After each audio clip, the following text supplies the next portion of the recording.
So, what's up mga ka-idol? Meron naman po tayong ibabahagi ngayong araw. Ito yung Magpupongko Beach and Rock Falls. Saan nga ba matatagpo nito mga ka-idol? Siyempre, dito sa Municipality of Pilar, Siargao Island, Surigao del Norte.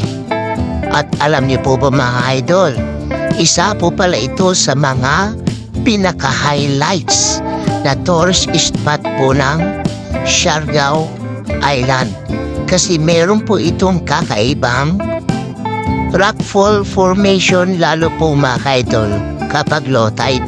Pero pag high tide mayan mga ka-idol, hindi natin po makikita yan. At bukod dyan mga ka-idol, tingnan nyo naman kasi napakaganda naman ito talaga. White sun na white sun. Oh, tingnan nyo naman oh. Napakaganda talaga dito kasi ito talaga mga ka-idol pinaka-highlights para sa akin ng buong Siargao Island na tourist spot. So kung hindi pa kayo nakapunta dito mga ka-idol, pasyalan nyo na para mabisit nyo rin itong napakagandang tourist spot.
So hanggang sa muli po mga ka-idol, maraming salamat po sa inyong panonood.